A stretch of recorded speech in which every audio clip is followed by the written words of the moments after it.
오늘 말씀은 요한복음 5장 6절에서 9절 말씀입니다. 요한복음 5장 6절에서 9절 말씀을 다 같이 읽어보도록 하겠습니다.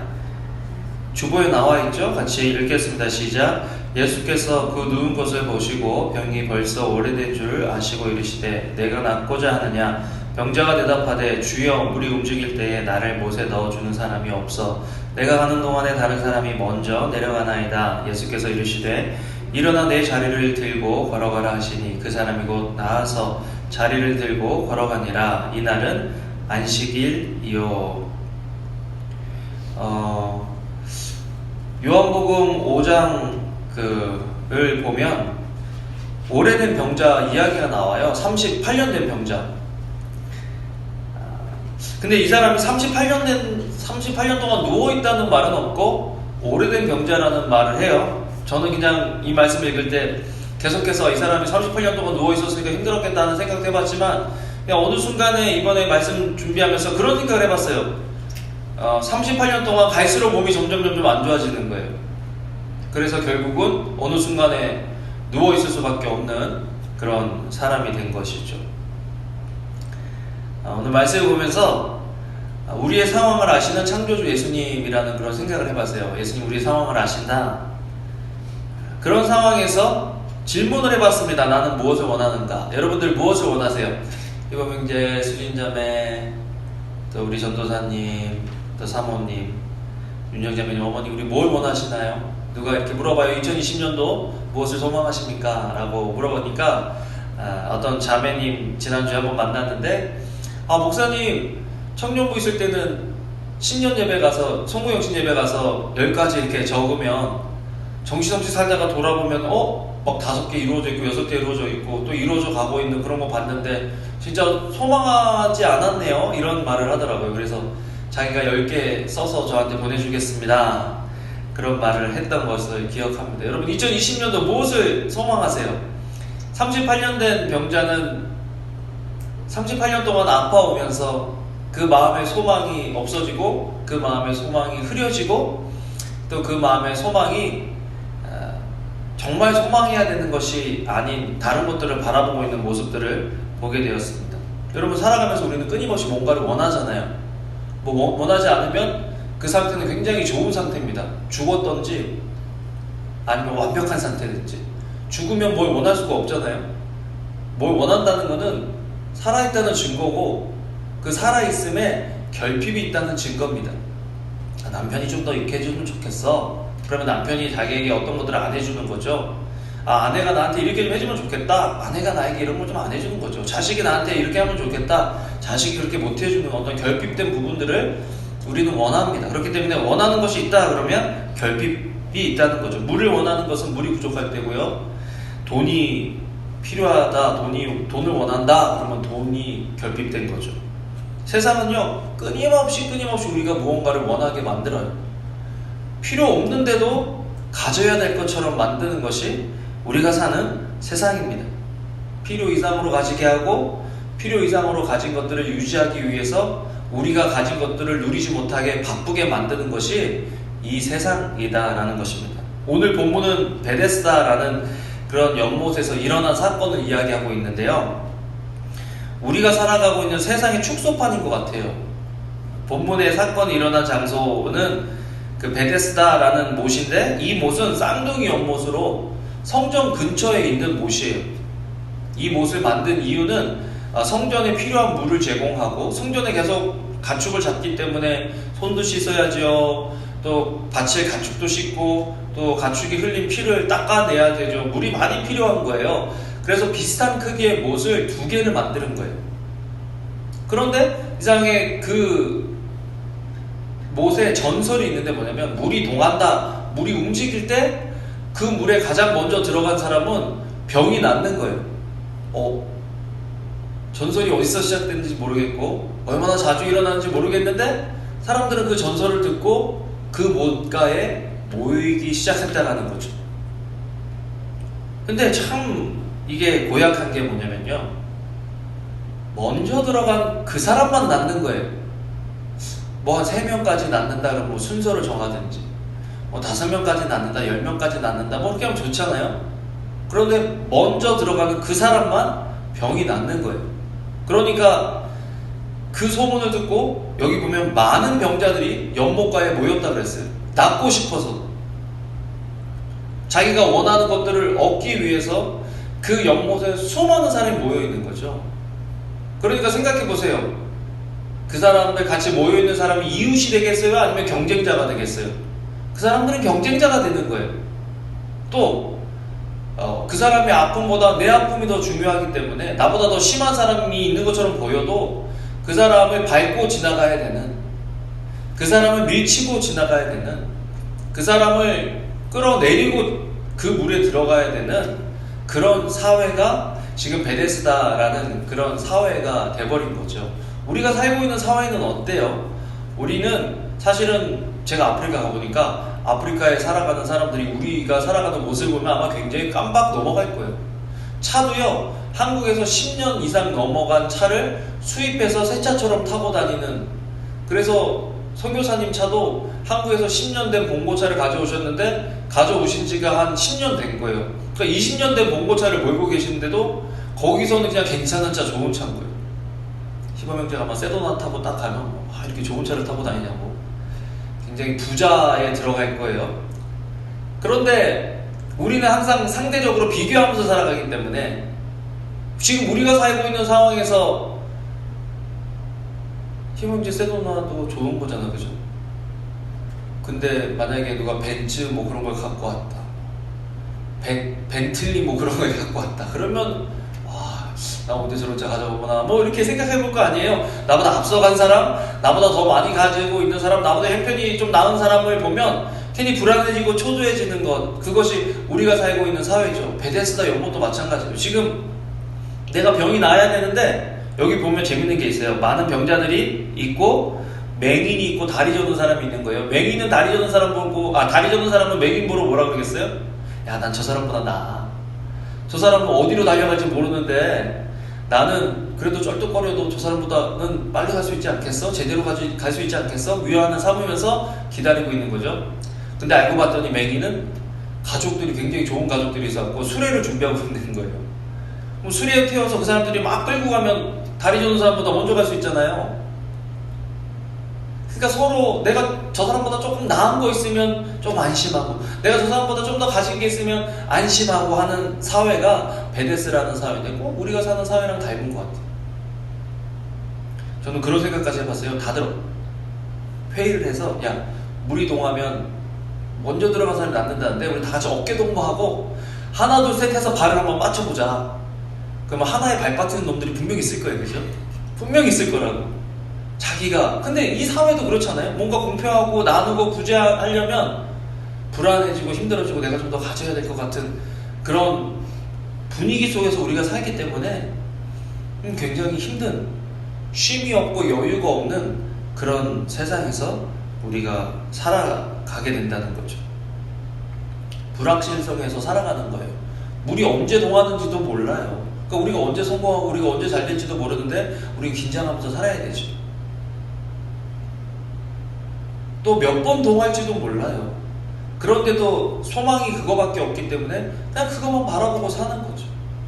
지금 베데스다라는 곳은 우리가 살아가고 있는 이 세상과 너무나 닮아있다.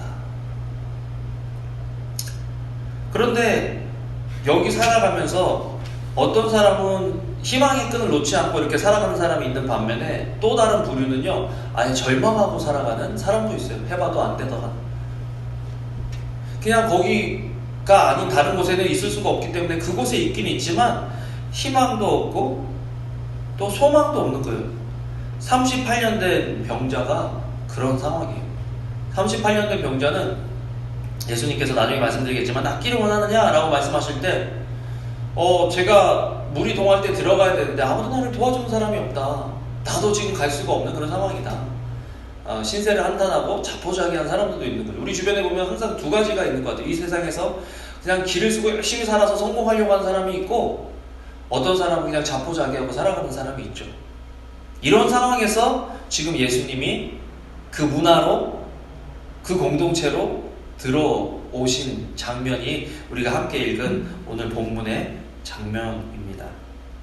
자, 이런 상황 속에서 예수님은 우리의 사정을 아신다. 예수님은 우리의 상황을 아시는 거죠. 예수님은 우리를 만나주시는 분이에요. 베데스다 연못을 보면요, 아무도 예수님을 찾는 사람이 없었어요. 아무도 예수님께 기도한 사람도 없었죠. 그냥 그 공동체가, 그 사회가 만들어 놓은 시스템 안에서 성공하기 위해서 가장 먼저 된 자가 되기 위해서 노력하고 애쓰는 그런 상황인데, 그때 누가 와주세요? 예수님이 와주시는 거죠. 어떻게 보면 예수님이 와주셔서 우리를 만나주시지 않으셨으면 우리는 이 자리에 있을 수가 없습니다.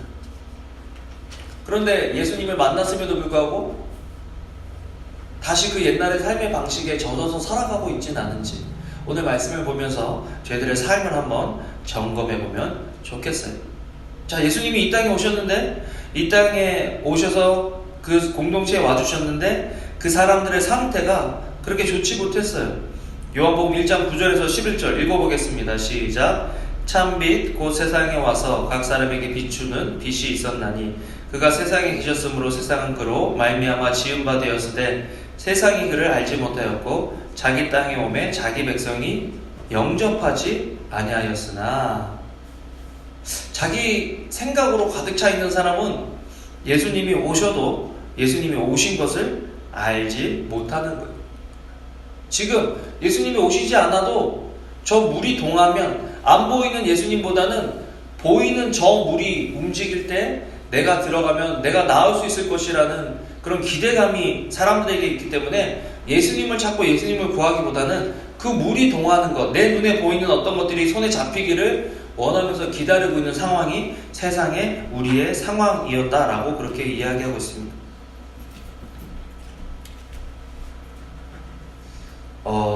지난주에 저희 아내랑 성경을 읽으면서 열왕기 하 17장 32절 33절을 읽었는데요. 우리 같이 한번 읽어볼까요? 시작. 그들이 또 여호와를 경외하여 자기 중에서 사람을 산당의 제사장으로 택하여 그 산당들에서 자기를 위하여 제사를 드리게 하니라. 이와 같이 그들이 여호와도 경외하고 또한 어디서부터 옮겨왔든지 그 민족의 풍속대로 자기의 신들도 섬겼더라. 이거 보니까 지금 베데스다에 있는 사람들, 유대인들로서 예수님을 아는 사람들이잖아요. 그런데 그 사람들은 자기 몸이 낫고 건강해지는 것은 하나님과는 상관이 없는 거예요. 그냥 자기가 원하는 것들을 이뤄줄 거라는 그 전설을 따라서 그 자리에 있는 거죠. 근데 이 사람들은 6월절이나 절기 때 절기를 지키는 사람들이에요. 하나님을 믿는다고 하는 사람들이거든요. 그러니까 하나님을 믿는다고도 하면서도 자기가 원하는 것, 하나님이 주시지 않을 것 같은 것들은 자기들이 만들어낸 방법에 매달려서 그것들을 얻어내려고 하는 그런 상황에 있는 사람들. 그런데 예수님이 그런 상황에 있는 사람들에게 찾아와 주셨다. 저는 이 말씀이 참 좋더라고요. 저 같으면 내 마음을 몰라주고 내 진심을 몰라주고 내 의도를 몰라주는 사람들은 그냥 보기가 싫을 때가 많아요. 안 갈 것 같아요. 그런데 예수님은 그럼에도 불구하고 그 사람들에게, 우리에게 찾아와 주신다. 예수님은 우리의 사정을 너무나 잘 아시죠. 따라해봅시다. 예수님은 우리의 사정을 너무나 잘 아신다. 네. 남편도 몰라주고 아내도 몰라주고 자식도 몰라주고 부모도 몰라주고 친구도 몰라줘도 예수님은 우리의 사정을 너무나 잘 아시는 거죠. 왜? 예수님이 우리를 만드셨기 때문에. 요한복음 1장 3절 읽어보겠습니다. 시작. 만물이 그로 말미암아 지은 바 되었으니 지은 것이 하나도 그가 없이는 된 것이 없다. 오늘 본문을 보면요, 병자는 자신이 몇 년 동안 아팠다고 얘기도 안 했어요. 그런데 성경은 이 사람이 38년 동안 아팠다라고 기록하고 있습니다. 요한복음 5장 6절을 보면요, 5장 5, 6절을 보면요, 거기 38해 된 병자가 있더라. 예수께서 그 누운 것을 보시고 병이 벌써 오래된 줄을 아시고 이르시되 내가 낫고자 하느냐. 여러분, 힘들고 어려운 일들이요, 지속되면요, 힘들고 어려운 일을 누군가에게 구구절절히 설명하기가 싫어서 사람들을 안 만나게 돼요. 그런 거 경험해 보신 적 있으세요? 구차하게 사람들 만날 때 그거 다 일일이 설명하기가 싫은 거예요. 그러니까 사람들 보기가 싫어요. 사람들 안 만나고 싶어요. 이 사람도 그냥 누워있는데 첫째, 주변의 사람들은 이 사람이 얼마큼 누워있고 어디가 왜 아픈지에 관심도 없어요. 세상이 그래요. 세상이 우리 잘 될 때 막 좋아하는 것 같고 힘들 때 몇 번 이렇게 도와주는 것 같아도 여러분 38년 동안 아파보세요. 38년 동안 문제 있어 보세요.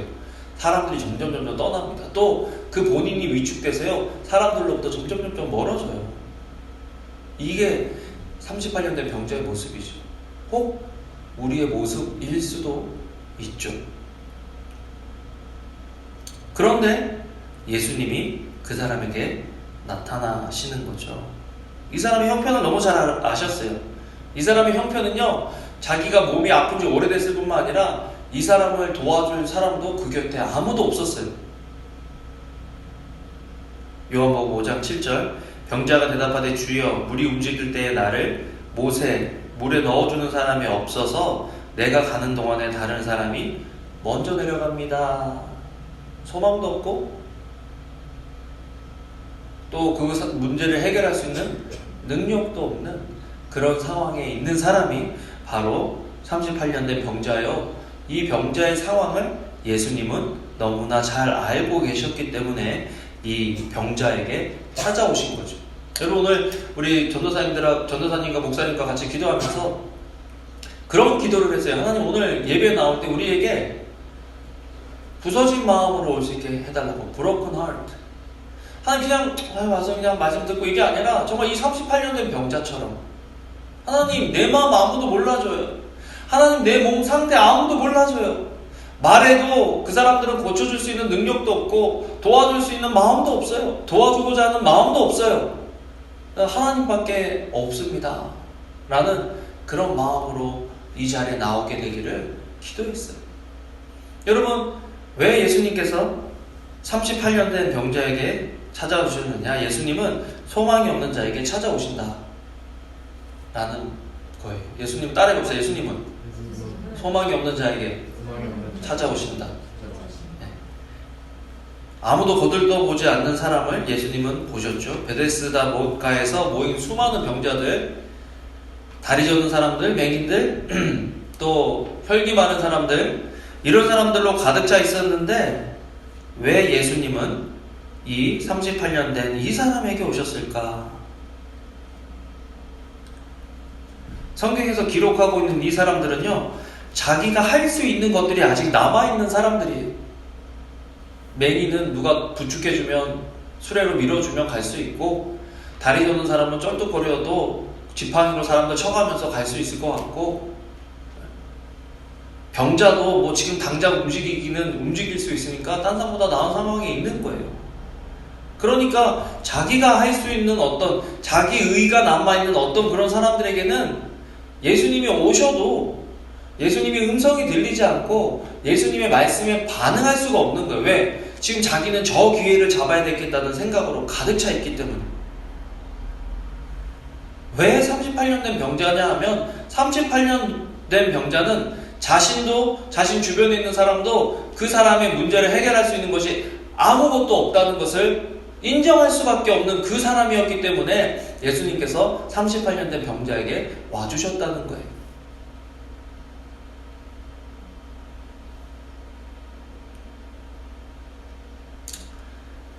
누군가가 철저하게 바닥을 치고 무너지는 것을 보는 게 그게 그렇게 쉬운 일은 아니에요, 여러분. 그리고 우리 인생에 항상 그런 일만 있을 수는 없죠. 그런 일들은 우리 인생에 한 번 내지 두세 번 아주 작게 일어날 수 있습니다. 그런 일들을 통해서 어떤 사람은 완전히 무너지기도 하고 어떤 사람은 완전히 재기하고 성공해서 새로운 사람이 되기도 하는 거죠. 사실은 우리는 인생의 바닥을 치면 어떻게 될까 두려워할 때가 참 많아요. 우리 감정의 바닥을 칠 때가 있죠.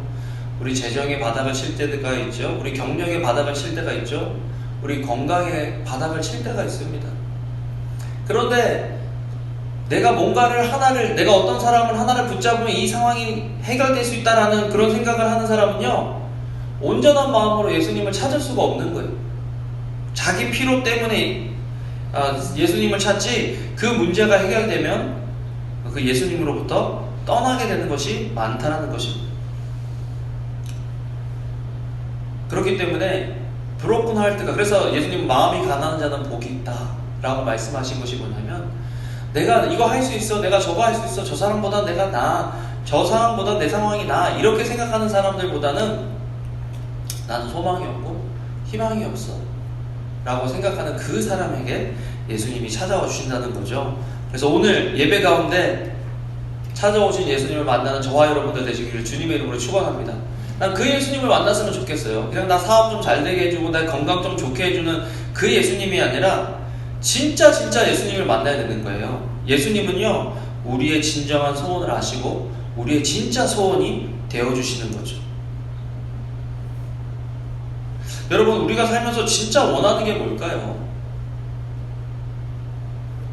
무엇을 원해야 하는지 알아야 되는 거예요. 2020년도 소원하는 것들이 뭔지 적어보시면서 진짜 이것이 나에게 필요한 것인지를 한번 물어보세요. 오래된 환자는 낫기를 원했어요. 뭐가 잘못됐어요? 그죠? 그런데 이 사람이 나았으면, 물이 동할 때 들어가서 나았으면 어떤 일이 반복됐을까요? 이 사람은 또 아팠을 확률이 많아요. 왜? 예수님이 뭐라 그러시냐면 낫게 해주신 다음에 이 사람에게 이렇게 말씀하십니다. 내가 나았으니 더 심한 것이 생기지 않게 다시는 죄를 범하지 말라. 그냥 베데스다 목가에서 이 사람이 바라는 거는요, 지금 아픈 것들이 해결되는 것이에요. 지금 문제가 해결되는 것이 우리가 교회에 나오는 목적이 될 수 있고 동기가 될 수 있는 거예요. 그런데 예수님은 그렇게 해서 나온 그런 것들을 소원하고 살아가는 그 베데스다 환자에게 지금 뭐라고 말씀하시냐면, 오래된 병자에게 더 심한 것이 생기지 않도록 죄를 짓지 마라. 사실은 이 사람이 추구해야 될 삶은 내 그냥 사지가 말정해지는 것이 아니라 내가 주님 앞에서 거룩하고 정결해지는 것, 그것이 이 사람이 소원해야 되는 소원이었다는 거죠. 베데스다에 모여있는 수많은 병자들과 다리 저는 사람과 혈기 마른 사람과 눈먼 사람이 진짜 소원해야 될 것은요, 눈을 뜨는 것보다 더 중요한 것은 예수님을 만나고 예수님을 만남으로 이런 세상에서, 이런 삶에서 거룩하고 구별된 삶을 살아가는 것, 그것이 하나님께서 원하시는 삶이고 그 소원이 우리가 품고 살아가야 될 소원이 되어야 한다는 것을 예수님은 지금 베데스다 목가에서 이 병자들과 사람들에게, 또 오늘 이 본문을 읽고 있는 저와 여러분들에게 말씀하고 계시는 것입니다. 예레미야 2장 13절에 보면 내 백성이 두 가지 악을 행하였나니 곧 그들이 생수의 근원되는 나를 버린 것과 스스로 웅덩이를 판 것인데 그것은 그물을 가두지 못할 터진 웅덩이들이다. 여기서 말하는 죄를 짓지 말라라고 하는 이 죄가 우리가 생각할 때 뭐 간음하고 도적질하고 속이고 이런 죄일 수도 있지만, 성경에서 볼 때 가장 큰 죄는 하나님을 떠나는 것, 하나님이 아닌 다른 것들을 추구하는 것, 그것이 가장 큰 죄로 기록되고 있습니다. 그렇기 때문에 예수님께서 너는 죄를 짓지 말라라고 하실 때 아마 근본적으로 말씀하시는 것은 하나님 외에 다른 것들을 만족으로 삼지 마라, 하나님의 말씀, 생명 되신 예수 그리스도를 버리지 말라 하시는 말씀이 이 말 안에 포함되어 있다는 거죠. 여러분, 우리가 2020년도 소원하는 게 뭐예요?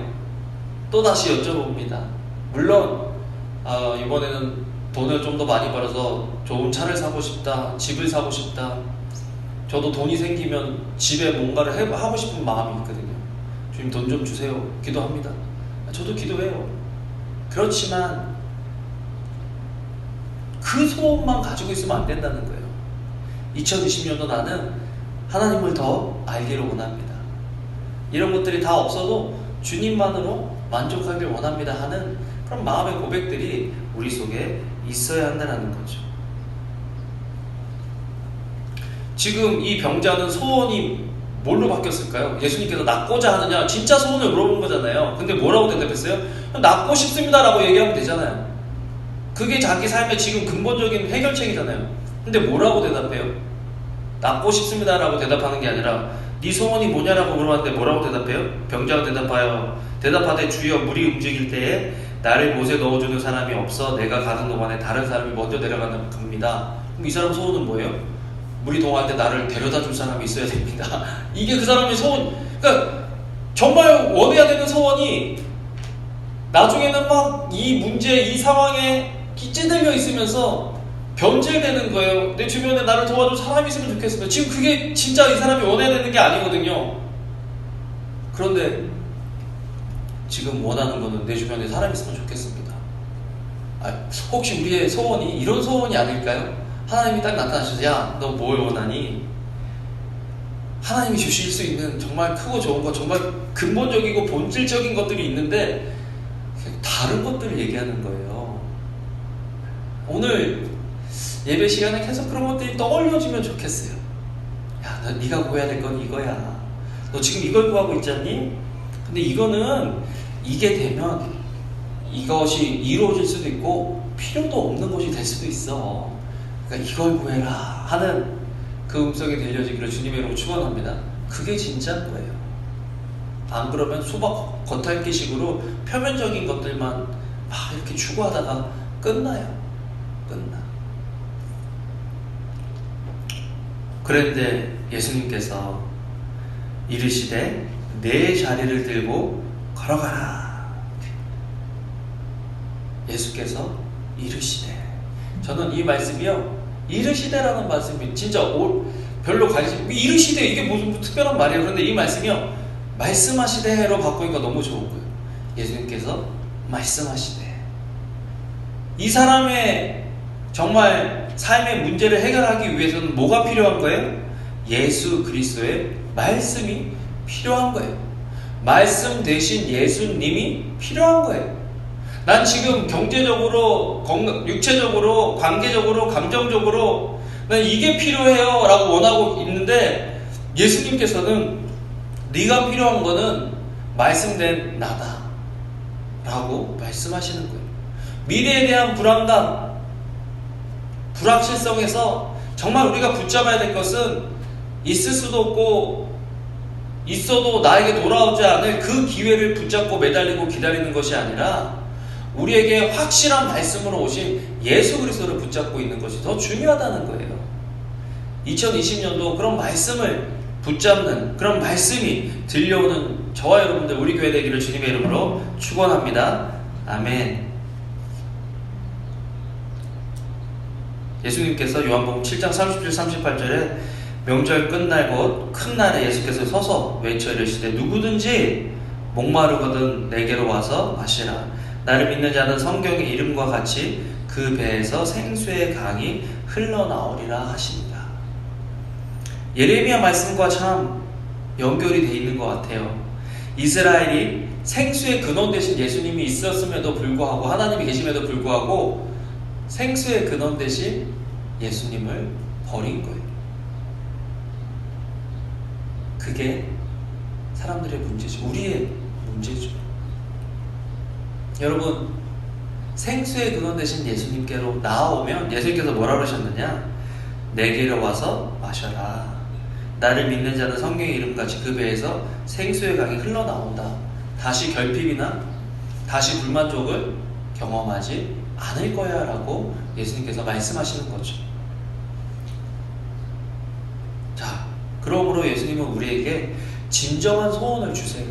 우리가 진짜 구해야 될 게 뭔지 알려주시는 거예요. 그 후에 예수께서 성전에서 그 사람을 만나 이르시되 보라, 내가 나았으니 더 심한 것이 생기지 않게 다시는 죄를 범하지 말라 하시니. 여러분, 세상이 주는 회복, 세상이 말하고 있는 성공, 세상이 말하고 있는 앞서 나가는 그런 삶은요, 결국에는 영원한 것이 못 돼요. 온전한 해결책이 못 돼요. 나보다 더 앞서 나가는 사람이 생기고요. 제가 지금 컴퓨터반에서 할아버지 할머니들 컴퓨터 가르쳐드리고 있는데요, 30년 전에는 이 한인사회에서 제일 잘 나가시는 엘리트 분들이셨다고요. 근데 그 성공했던 분들이 지금 컴퓨터반에서 얘기하는 거 보면 지난주에 배웠는데 이번 주에 기억이 안 난다는 거예요. 그래서 저한테 되게 미안해 하세요. 저도 처음에 컴퓨터반을 하면서 스트레스가 많았어요. 왜냐하면 저도 컴퓨터 잘 못하는데 맨날 그분들한테 뭘 가르쳐 드려야 되잖아요. 5년째, 지금 5년째가 됐거든요. 4년째가 됐거든요. 그런데 한 1년 반, 2년부터 깨달은 게 있어요. 아, 이분들에게는 새로운 것이 필요한 것이 아니라 반복이 필요하구나. 그래서 지금 했던 거 또 읽어보고 또 읽어보고 계속해요. 그런데도 이분들은 계속 그래요. 기억이 안 난다. 그래서 제가 그럽니다. 어머님 아버님 감사합니다. 기억이 안 나시니까 제가 계속해서 이 일을 할 수 있습니다. 기억을 하셔서 또 새로운 것 좀 가르쳐 달라 그러면 저 아마 그만뒀을 거예요. 근데 뭐 굉장히 미안해 하시면서 목사님 들었는 것 같은데 모르겠어요. 막 그러고 그러면 너무 기뻐요. 이걸로 또 한 달 가겠구나. 2달 가겠구나. 그래서 요즘은 아예 그냥 하나를 만들어 놓고 계속 그것만 주구장창해요. 너무 좋아하시는 거예요.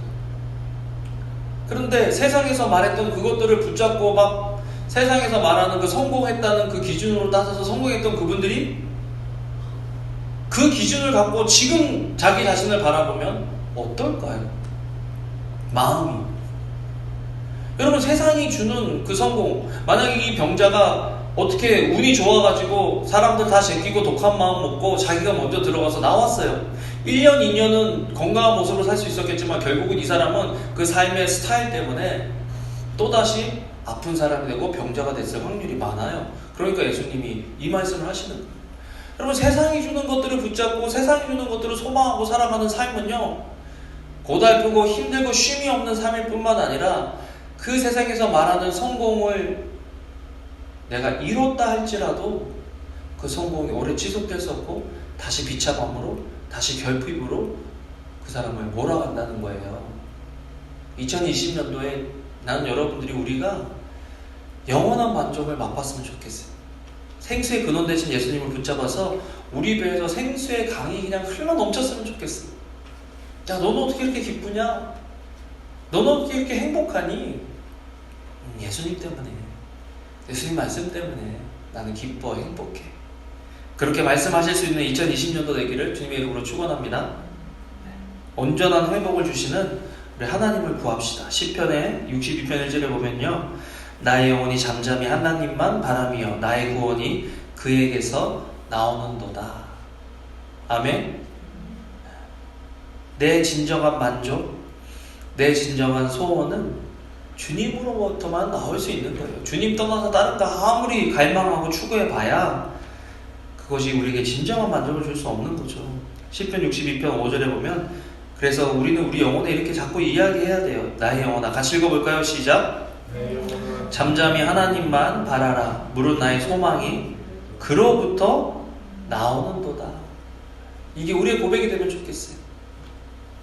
그래서 2020년도 말씀 대신 예수님을 붙잡고 말씀 대신 예수님 때문에 온전히 회복되는 저와 여러분들 되시기를 주님의 이름으로 축원합니다. 아멘. 기도하겠습니다. 하나님, 우리 사랑하는 성도님들 보내주셔서 함께 예배하며 말씀 들을 수 있도록 도와주신 것에 인하여 감사를 드립니다. 하나님, 우리가 주를 알고 주를 섬기는 삶 살며 주님께 영광 돌리는 삶을 살아갈 수 있도록 도와주시고, 또 주님이 아닌 다른 것들 내려놓고 주님만 소망하는 저희들 되게 하여 주시옵소서. 예수님 이름으로 기도합니다. 아멘. 아멘.